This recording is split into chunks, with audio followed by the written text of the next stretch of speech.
Je vous remercie infiniment d'être venu ici ce soir en bravant le froid et l'ennui, toujours possible. Mais je vous promets, nous vous promettons tout sauf de l'ennui, même si le sujet est à vrai dire fort sérieux et passionnant. Rien moins que l'avenir du monde, celui de la France. Restons simples. Vous êtes réunis ce soir pour assister à une naissance, celle d'un nouvel objet singulier dans le ciel de la recherche et du Conseil stratégique français. La naissance de Géopragma, c'est son nom, pôle français de géopolitique réaliste, j'ajouterais opérationnel, mais ça va un peu de soi. Nous sommes un think tank, mais surtout ce que j'appelle un action tank. Parce que parler ne suffit plus, parce qu'agir à bon escient requiert de la hauteur de vue, de cœur, une grande liberté de pensée et aussi une masse critique humaine. Bref, il était quand même temps de se rassembler. L'action sans la vision est vouée à l'échec, à la posture, à l'insignifiance. La vision sans l'action demeure une utopie. Et nous proposons ici de lier les deux, mais en cessant de confondre vision et dogme.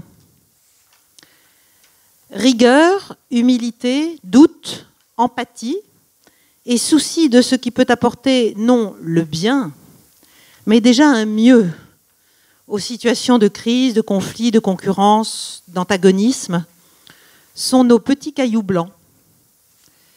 Mais évidemment, vous m'avez vu, je ne suis pas une petite poussette et je ne goûte pas la solitude, parce que seul on n'arrive jamais à grand-chose. Je me suis donc entourée pour structurer cette aventure qui me tient très à cœur, de compagnons éclectiques, vous allez le constater, mais très sûrs. Ils ont en commun un amour profond de notre pays, un regard singulier et libre sur le monde, les hommes, la conflictualité, des expériences de vie et des expertises thématiques ou géographiques riches et reconnues. Vous les entendrez chacun.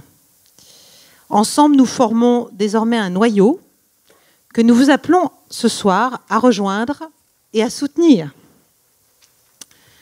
Notre initiative est basée sur un quadruple constat, celui d'une urgence, d'un manque, d'une ambition et d'un momentum, d'une fenêtre de tir qu'il ne faudrait pas manquer. Là, c'est un peu la colonelle de réserve qui parle, mais vous me pardonnerez.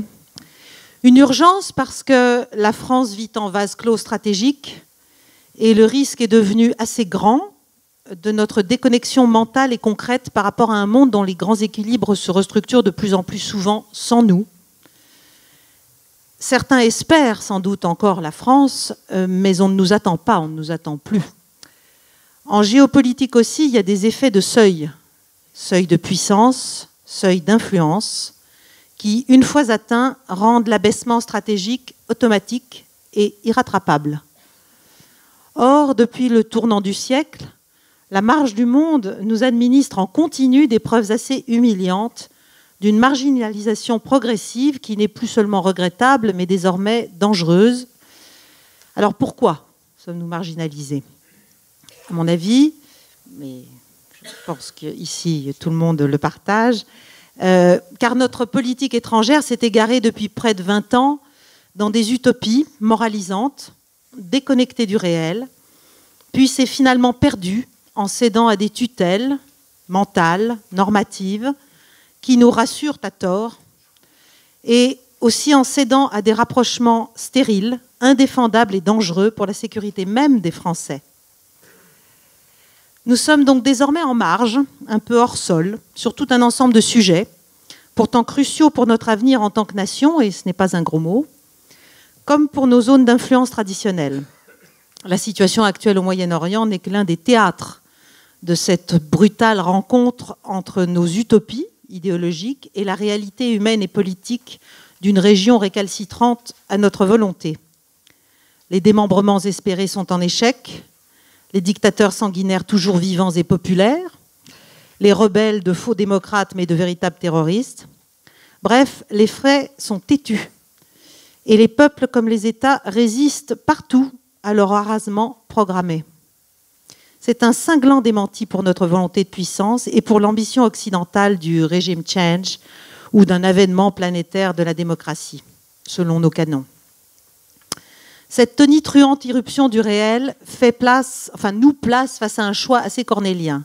Persister dans l'aveuglement, s'entêter dans nos erreurs d'appréciation, préférer la fuite en avant à quelques mea culpa salutaires, en jugeant suffisant des succès d'image ou une nouvelle posture pragmatique, ou bien oser la remise en cause, modifier drastiquement une attitude, une décision, une orientation pour obtenir une crédibilité durable.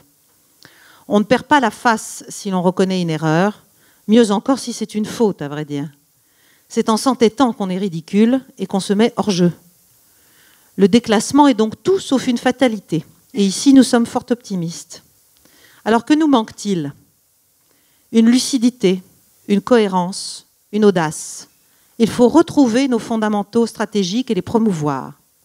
Mais pour reconstruire cette vision stratégique, qui pour l'instant s'anesthésie toute seule et se confie dans des réflexes idéologiques de pensée, il faut proposer des analyses indépendantes sur une base réaliste. Une vision pour l'action, donc, ancrée dans le réel et dans ses possibles. C'est pour nous un impératif civique, une œuvre d'utilité publique. C'est ainsi que nous concevons notre initiative ce soir, ouverte aux besoins institutionnels, mais aussi aux nécessités d'entreprises, notamment françaises, désireuses de prendre leur place dans le nouveau monde et de développer leur présence et notre rayonnement collectif. Alors, quelle est notre ambition? Le président de la République a compris que l'heure du retour au réel avait sonné. Il a pris un certain nombre d'initiatives très heureuses en la matière et il a amorcé un tournant pragmatique. Lors de la dernière conférence des ambassadeurs, à la fin de l'été dernier, il a aussi clairement exprimé son souci de défendre les intérêts de la France et des Français. Désireux de servir la renaissance stratégique de notre pays, et bien qu'il soit déjà très entouré et conseillé, nous avons envie de contribuer à ce nouvel élan et de le prendre au mot. La France doit se préoccuper de ses intérêts nationaux? Chiche! Nous allons pour commencer lui proposer d'en définir les contours selon notre regard géopragmatique.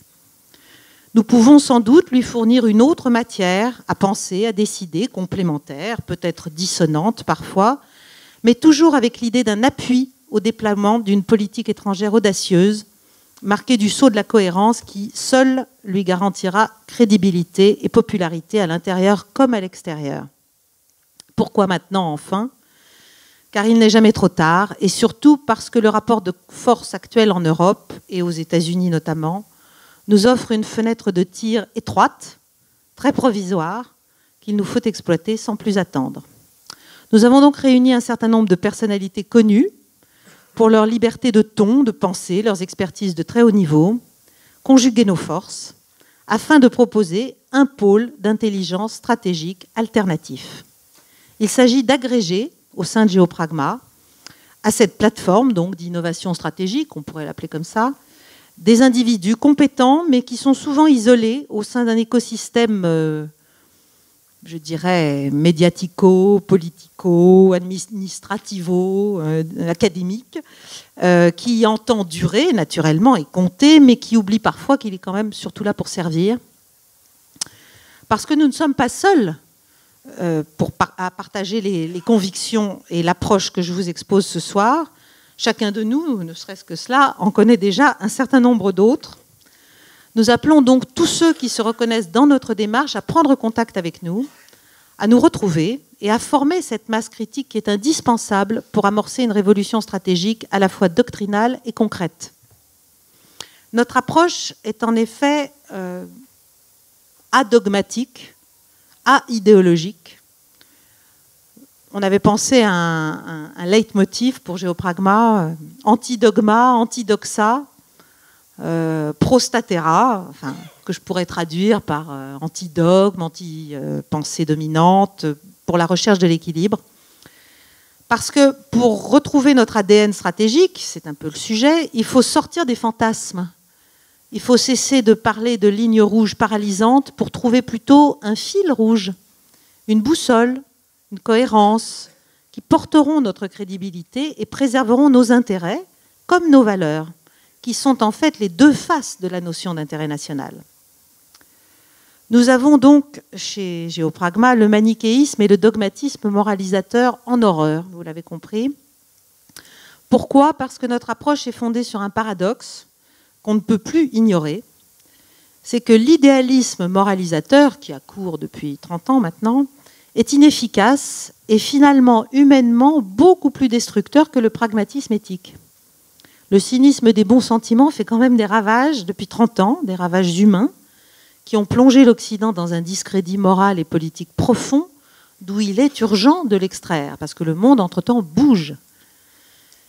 Nous ne sommes en conséquence, et je veux que ce soit bien clair ce soir pour chacun de vous, et pour ceux qui nous écouteront, ni pro, ni anti, ni man, ni phobe, qui ou quoi que ce soit.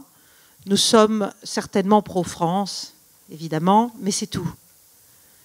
Nous travaillons strictement sur le réel, sur la patte humaine, ni sur les images, ni sur les projections mentales. Nous croyons aux vertus du dialogue, du respect, de la coopération en matière internationale, mais sans position de surplomb, parce que la posture du donneur de leçons n'est plus seulement inaudible pour nos interlocuteurs, elle est spectaculairement contre-productive. C'est cela le réalisme. Et c'est tout sauf cynique ou inhumain. C'est précisément le contraire. Géopragma aura plusieurs piliers d'activité et proposera à ses membres et ses soutiens divers types de services selon des formats très différents, des rencontres avec des hommes qu'on ne rencontre pas, des séminaires restreints autour de problématiques structurantes. Il y aura donc une partie études et réflexions qui sera largement ouverte aux contributeurs extérieurs et mêlera la géoéconomie, l'anthropologie, la philosophie politique, la doctrine stratégique, parce que c'est le cloisonnement des disciplines et l'inhibition intellectuelle qui limitent la réflexion et l'inventivité. Mais nous mettrons aussi notre énergie, nos réseaux, nos compétences au service de nos entreprises et de leur développement, parce que les affaires n'ont jamais été aussi géopolitiques. Et là aussi, le goût de l'autre, l'intelligence de situation, l'appréhension politique et culturelle fine, ancrée dans le temps, font la force des réseaux qui permettent de nouer des partenariats économiques durables et fructueux. Alors nous avons besoin de vous, de votre appui matériel, naturellement, de votre participation intellectuelle active à la constitution de ce pôle de ralliement des consciences, des pensées et des volontés qui, je l'espère, est appelé à compter parce qu'il répond à un besoin profond. Mais le goût des choses, leur saveur, c'est évidemment de les partager. Et je vais donc céder maintenant la parole à nos 7 autres membres fondateurs pour que chacun d'eux vous exprime pourquoi il est entré dans cette aventure et ce qu'il en attend. Alors vous n'aurez pas droit, évidemment, ce soir, enfin vous aurez juste des flashs thématiques et géographiques parce qu'on n'a pas le temps, et ça vous lasserait, de faire ici en quelques minutes un tour du monde des problématiques. Mais je vous laisserai en vous disant qu'il faut savoir que nous ne nous interdirons rien, aucun sujet d'étude, aucune question brûlante, gênante, taboue, ne nous effraie, ni ne nous arrêtera. La matière est totalement infinie. Je cède tout d'abord la parole à notre vice-président Hervé Juvin et je vous remercie beaucoup de votre attention.